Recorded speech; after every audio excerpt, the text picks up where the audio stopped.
A few years ago I was walking through the woods off the beaten track a bit and I smelt this really overpowering sweet smell. Being nosy, I pulled back the undergrowth to have a look and found a dead body.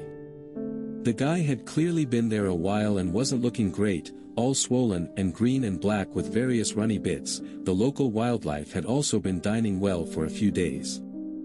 I called the police, who told me to wait with the body until they arrived. Being in the middle of nowhere, it took a while for them to arrive and it got dark and I was just sat there in the dark with him for a long time. It turned out he had Unalive himself.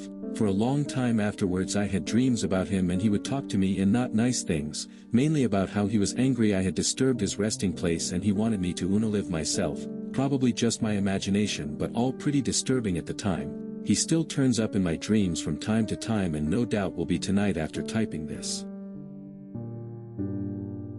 About 2 years ago, I was driving home from a family reunion pretty late at night, and the drive was about 2 hours. I didn't stay the night because I had to be back for work the following day. Most of the drive was on roads with dense bushes and trees on either side, the real creepy ones you see a lot in movies. Anyway, I had been driving about 45 minutes, and I was starting to get really tired. You know how sometimes you just suddenly become really tired, out of nowhere? Well yeah, that happened to me. I knew I wasn't going to last, but I didn't come across any place that I felt I could park and safely sleep. Anyway, after it became clear to me that I wasn't going to find a place to pull up, and my tiredness wasn't going away, I did something very questionable. I pulled over to the side of the road onto the grass, behind some bushes, to try and hide my car from anybody else who was going to come past. The roads weren't empty. I came across another car every few minutes or so. I made a mental note that the time was 11:22, and then fell asleep. Some time later I was awoken by a scratching sound. I looked at the clock, 11:50, the sound stopped after a few seconds, and because I was still extremely tired, I didn't bother looking around and simply went back to sleep. I was later awoken by the same sound, and it was now 12:40. This time it really freaked me out because the sound didn't stop. The thought ran across my mind that it was just an animal inspecting the car, but why would it return almost an hour after it had left the previous time? I looked in my rear-view mirror and just managed to catch a glimpse of something running away into the forest. Now, at the time, I thought it was the damn hook killer, you know, the one that scratched that couple's car and then slaughtered the guy when he got out to investigate. F that, I thought to myself, so I got the hell out of there. There was a bend no more than 100 yards up the road, and as I came around it, there was a car, parked off to the side of the road with the driver's side door opened. I slowed down just to look to see if anyone was in there.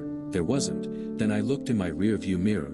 I didn't see anything, and all of a sudden, this guy comes sprinting around the corner. He starts screaming at me, shouting stuff like, hey you get the F out of your car now. I noped the F out of there and sped off. I never saw the guy again. Moral of the story, don't sleep on the side of a deserted road. A few summers ago I went for a bike ride around midnight with a friend.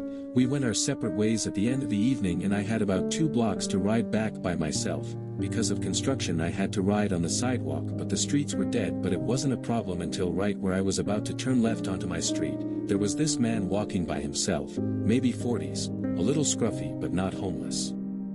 The sidewalk was narrow and I didn't want to freak him out, so when I got about 6 feet behind him I said, hey, behind you, and he turned around and gave me this super angry look. I turned down my street and he started to follow me, literally screaming about how I was a count and he was going to Unalive me and all that. I live right off the corner and I didn't want him to figure that out, so I decided to do another loop around the block. That's not the scary part. The scary part is that when I looped back around and looked down the street I saw him standing on my front stoop staring out at the street like the man knew I lived there. He saw me ride by again but he didn't say anything. I ended up going back to the friends, but my bike got stolen from the alleyway by the house 2 days later. Edit, the guy in question was definitely not actually homeless. We have a large population of mentally ill in that area, unfortunately downtown of a medium-sized city, so if I didn't think the sidewalk was too narrow to pass otherwise I wouldn't have disturbed him. Half the scary part was that he looked pretty much completely normal for my area. That being said, I ended up texting my mom and she made the decision not to notify law enforcement until my bike was stolen.